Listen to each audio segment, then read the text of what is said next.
Hello, hello. Welcome to a new episode of Vegetables Matter. This is a craft cast all about my fiber life. And this is a March episode, a spring episode, spring 2022.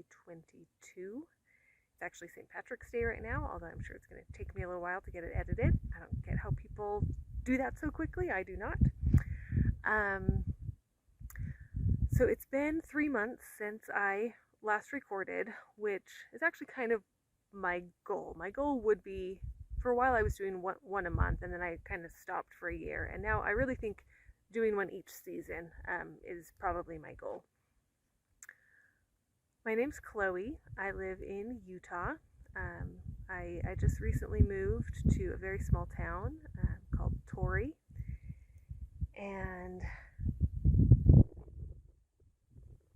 it's been challenging trying to put together notes for this episode. I feel like I've done a fair amount, and I don't really want to just talk about, oh, and then I did this, and then I did this, and then I did this. And so I kind of was trying to, figure out what to include and what not to include. And what emerged for me, and I'm sure not everything will stick to this, but kind of the theme that emerged was the materials that we use, the yarns that we use, and what we're inspired by. So I'm going to kind of try to keep it to that. We'll see how this goes. Yeah, it's been challenging to get this together, but I just decided to go for it today.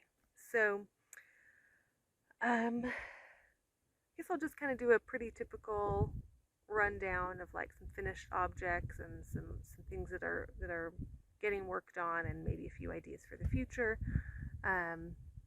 Plus it's springtime, so I am beginning to think about garden, which is a whole new endeavor in a very new place that's much more intense than where I was before. Where I lived in Orem was quite an easy place to grow things, and things are a lot harder here. So I've basically done nothing, but I'm beginning to think about that. So I want to start off by talking about a very, very finished thing. My friend Megan, who I've talked about on this podcast a fair bit, she is the one who gave me Seneca red stalker seeds. And I've grown this type of corn last year and the year before. It's been really, really fun. She was growing it. She loves to grow corn. And I think maybe the year before that, so maybe about 3 years ago would be my guess for the timeline.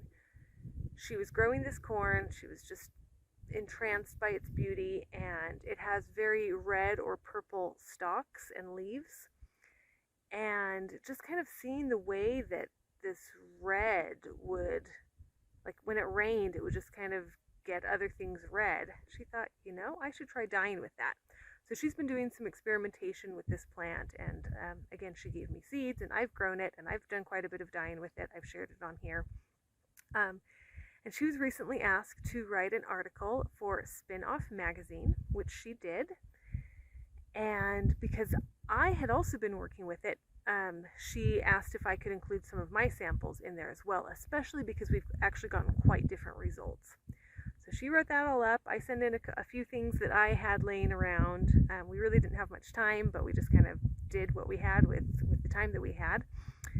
And dun dun dun dun, I just got this in the mail. So yes, it's in Spin-Off magazine. And her article is called The Edible Dye Garden, Seneca Red Stalker. And you can see all of these beautiful pictures. And if you read it, you'll see her beautiful writing as well.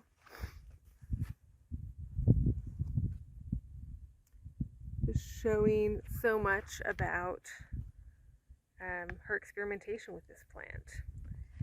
And then on this last page, it shows some of my stuff here. So this has been really exciting to receive this, and these mitts I had just finished up, and I actually kind of had to rush to get all my ends woven in so I could send this off by the deadline. And so I I'd been working on these and then I mailed them off immediately. But I did receive them back in the mail a few weeks ago. So I will just share them. So I have these mitts back, which has been really nice. They've kind of turned into my go-to mitts. I've showed other mitts that I've had on here before. I actually have some fingerless ones, but actual fingers. Like these are fingerless, but no fingers at all. But these were fingered, but fingerless. And they were fantastic. I just found them one time up in the mountains. Someone had left them, and I kind of adopted them, and they've been really great. They've inspired a pattern that I do now. I like to make fingerless mitts for people, and these were really the inspiration. They're just really practical. So those original pair of mine, they're really falling apart. And so, you know, I just thought I could fix them, but it might also just be time to move on. And so I've really just turned to these as my main mitts that I've been wearing. So that is the first project. Let me talk just a little bit about all of the yarns in here. This is all very, very local to me, essentially. There's an exception or two, but everything except the yellow is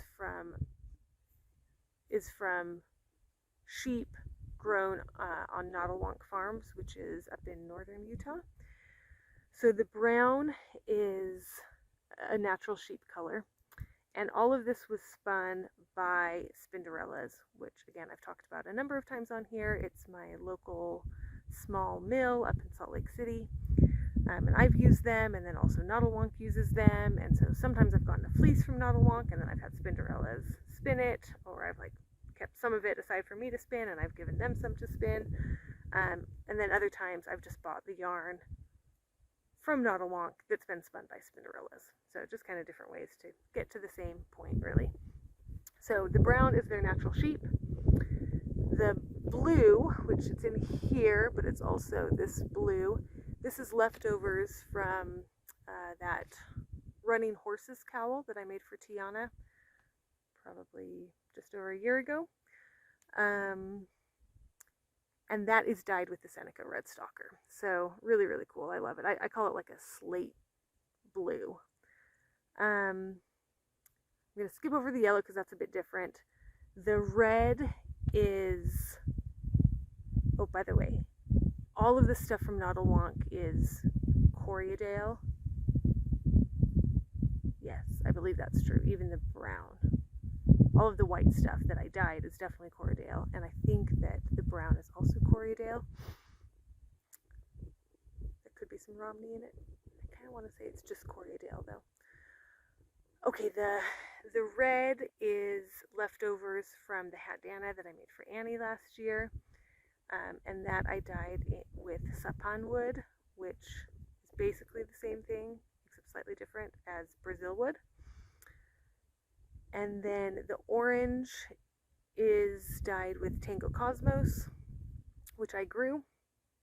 Oh yeah, so that's the thing that's not local. The sappan wood is something that I ordered off of Etsy.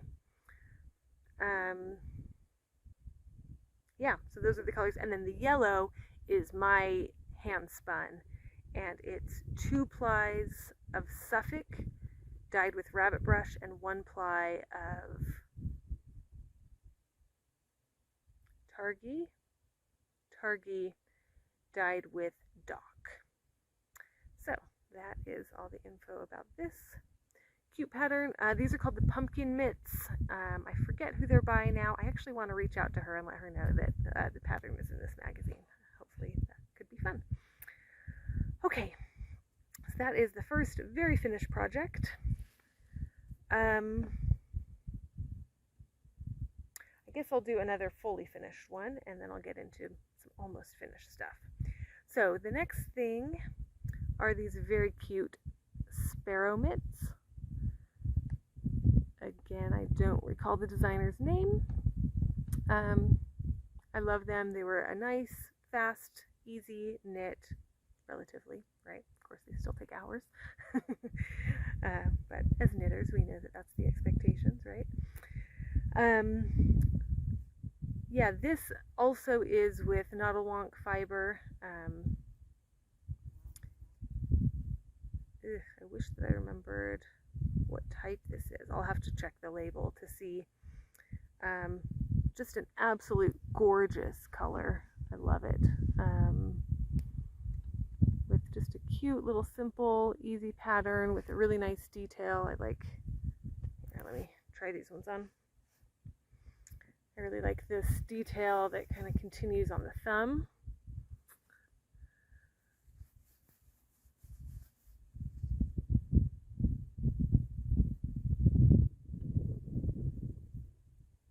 It's hard to show that inner thumb. How do I do it?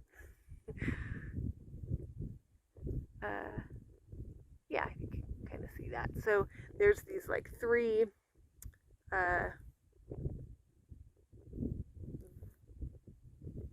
lines of knit stitches, and they kind of split open, but the middle one continues and the other two go around to create the thumb gusset. So really cute little design.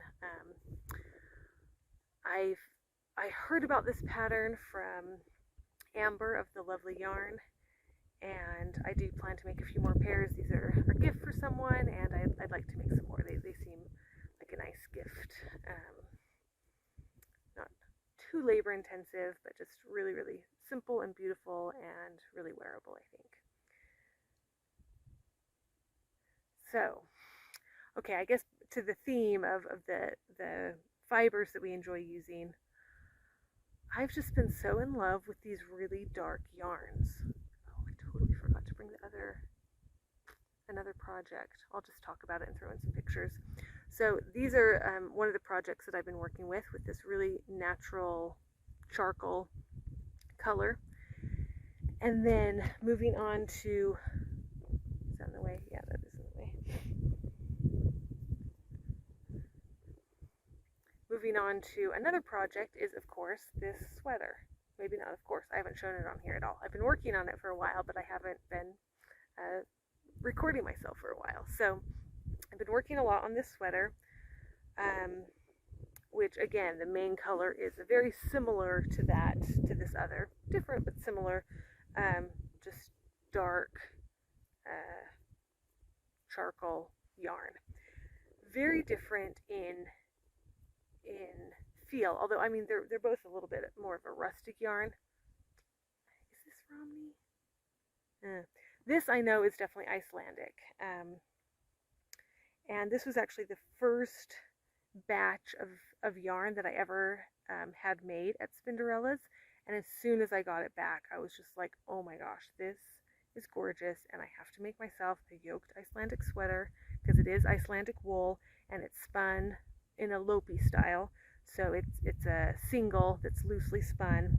It's a little it's bulky. It's definitely thicker than a worsted weight, but I just fell in love with it. That was probably 3 years ago, I want to say, that I received this yarn. It was just like, oh my gosh, I have to make a sweater. And then it took me some time before I could find a white Icelandic fleece, get that milled so that it would be like the same consistency, and then experimenting with dyeing and figuring out color. So it was a very long process of like some of the yarn and inspiration to actually knitting on this.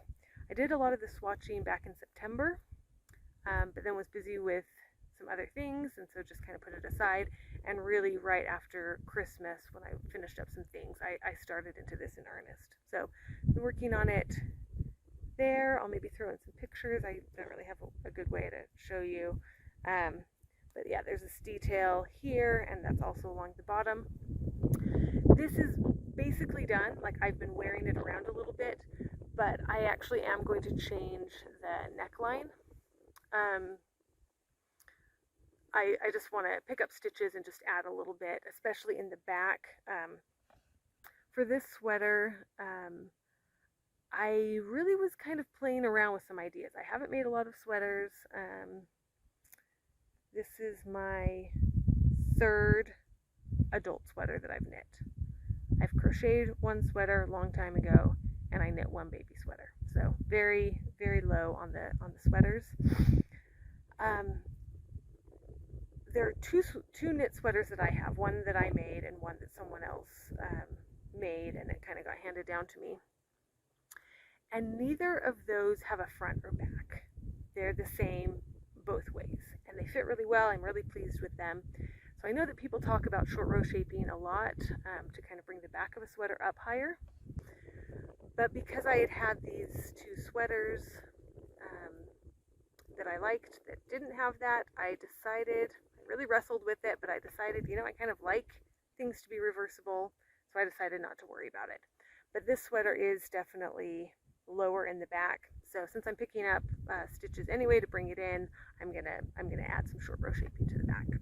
So not totally done yet, even though I have already benefited from wearing it around, but I've got a little bit more tweaking or modifying to do.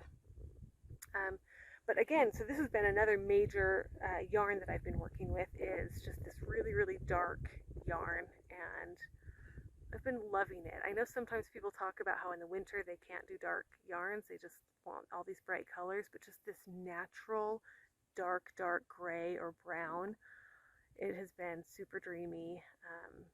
Yeah, I just want to keep working with it forever. And actually, so I forgot to bring it out here, but the other project, another project that I did with this was I made a hat for my husband, and it also uses this, and then it's a little bit of color work, similar to, well, not similar to this, but I used some of the yarn that I dyed in experimenting with this.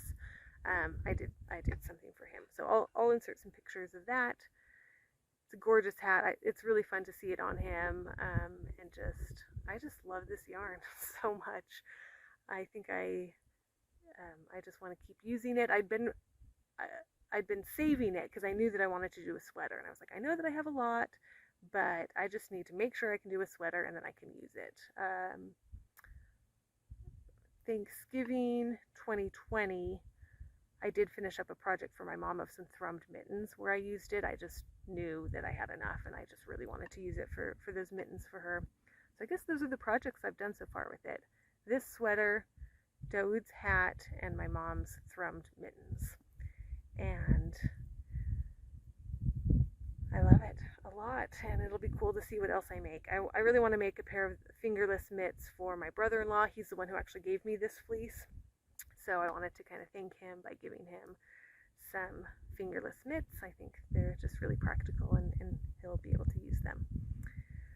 So that's been kind of a lot of inspiration this winter, was just this yarn and just playing with this yarn.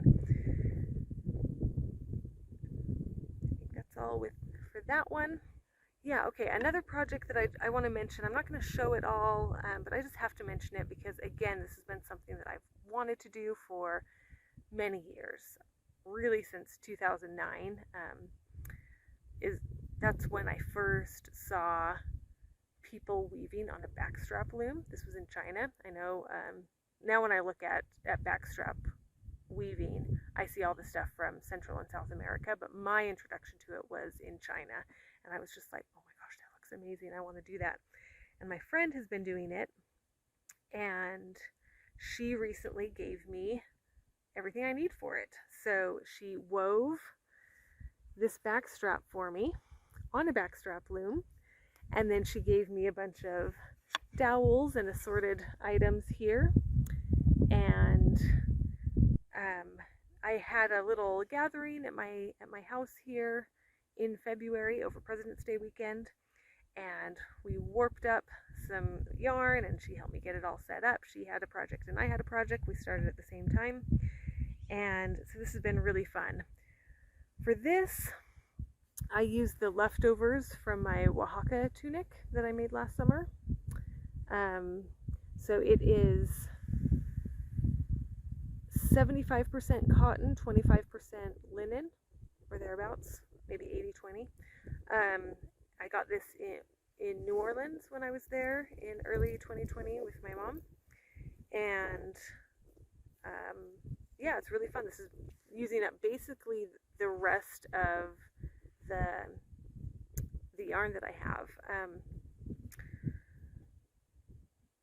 My intention was to make a backstrap loom for my, or a backstrap for my first project on this loom, but I kind of was just getting really into the hang of like trying to use up all my yarn, and it ended up being significantly wider. So my thought at this point is that I'll probably make a bag. It's not particularly long, again, because the backstrap isn't particularly long, and it just seemed like a really good first project, not too crazy or complicated. It's definitely a little bit more challenging because I did make it wider rather than narrower, so I really had to like reach my arm in, and you know, I can't just like pluck it so easily. I kind of have to, you know, figure it out that way. But I don't want to go too into backstrap weaving right now. Maybe at some point I can talk about it more, but I just did want to talk about this a little bit because this has been such an important part of what I've been doing. Yeah.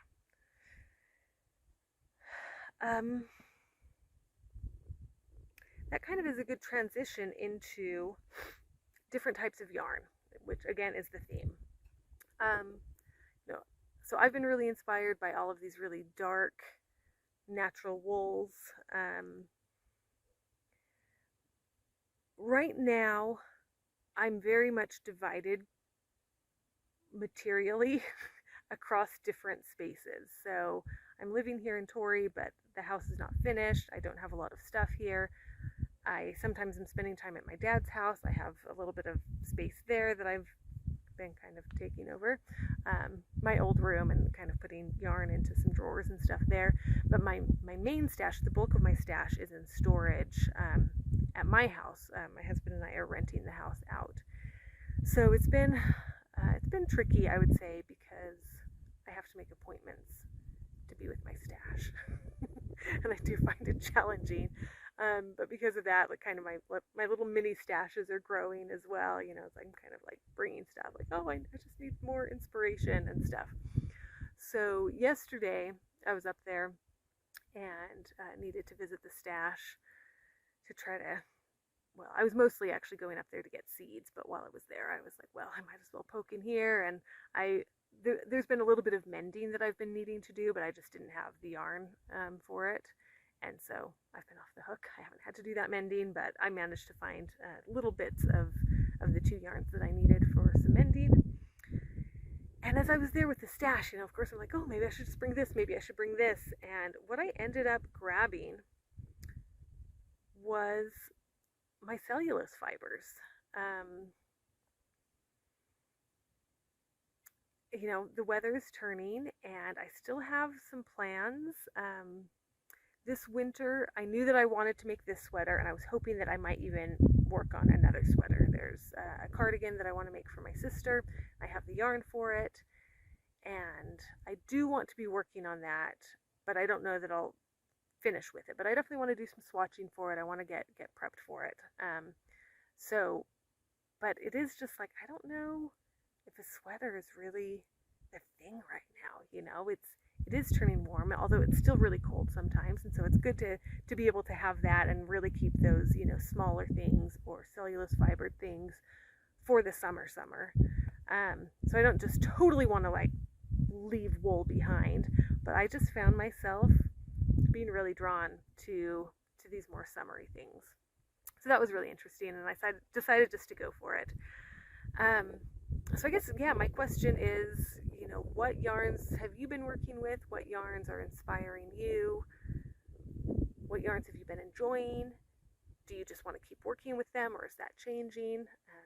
Yeah, that's kind of my big question this episode that I'd like to chat about. Of course, I'd love to hear anything else that you might be up to, but that's my suggested question, I guess.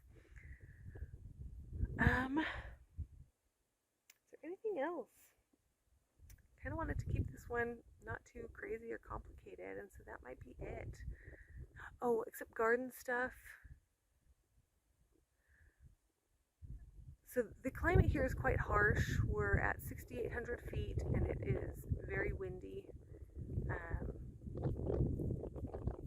Before I was in like a zone 7A, and now I'm in more like a zone 5. So definitely a lot of differences with gardening. The ground here, the soil here is sand.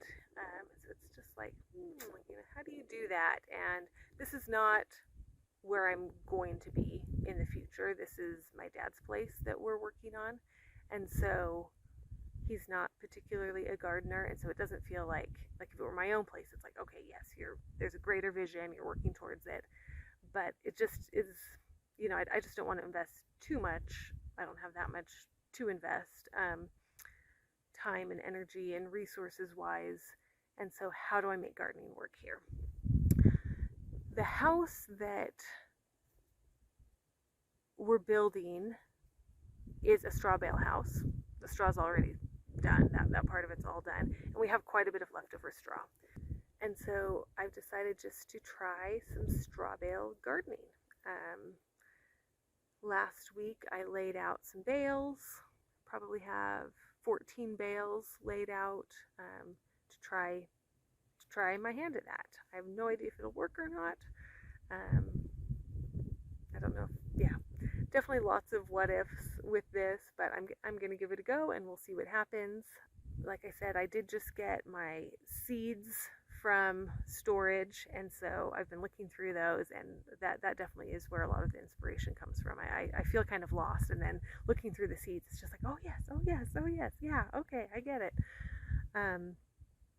One of the challenging things about it is we have chickens, and they have like a coop area. Well, they have a coop and they have a run area, but we just let them out, and we don't have anything fenced in here.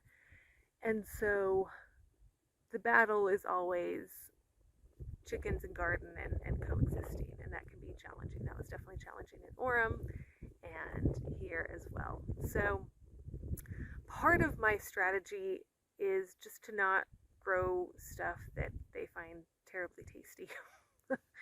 So that's definitely part of it. It's like, I'd love to grow tomatoes, but I just think that's going to tempt them too much. And so maybe that's just not going to happen this year. And I have a friend in town who grows a lot of tomatoes, and maybe that's good enough. That's a good point. That's a really good point. Okay. So I have the straw bale set up, and I do also want to do a patch of corn right next to them. And I came across some Hopi corn seeds that I have, and I thought, I've been kind of thinking that it could be nice to try to grow some kind of Hopi corn in such a sandy soil, because it's gonna be more adapted to that. However, of course, I want to grow more Seneca red stalker, so I'm a little bit torn there. Maybe I'll do some of both and then not worry about saving seeds at all. We'll see. The other exciting news, garden-wise, I guess I consider it garden, it's like the food production-wise, is we just got 6 fertilized eggs for one of my broody hens to sit on. We've never done this before. We've only ever been given chickens that people have already raised. And so I've never had chicks. I've never really wanted to. They need a lot. They need the right temperature. They need all that stuff. But of course, if a hen raises them, then she does all the work and I don't have to. And so we're down to 8 chickens right now, and some of them are not good layers. They're just not really the breed for laying. There's some rare breeds that they're not really layers. They're more just kind of for fun, and they're adorable and really fun. So we're not getting tons of eggs as some of our chickens are aging, and others just aren't really big egg producers. So we thought that we'd give this a try.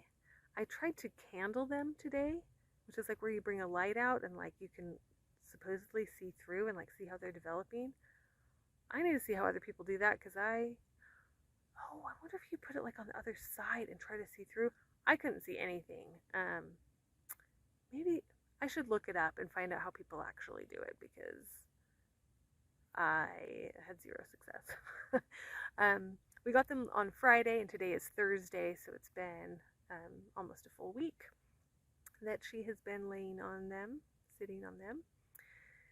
And yeah, I'm definitely nervous. I'm really nervous that she's going to abandon them after 2 weeks or so, and then what do you do? But again, like I said, just kind of like with the straw, we're going to give it a try and see if we can make it work. So just kind of throwing myself into a few things like that. Loving and enjoying fiber as always. Loving the materials that I have on hand. Loving using up leftovers. A lot of things that I was talking about with mittens, with weaving. It's a lot of leftovers. Loving those really dark colors, and also really beginning to think about the coming of warmer weather and the projects that might bring. So that is a little glimpse into a lot of my making right now. Please leave a comment if you enjoyed this, if you want to continue the conversation with me. It is really rewarding to have those comments, and makes me want to continue filming rather than not. So I will see you next time. Have a wonderful day. Have a wonderful spring. Bye-bye.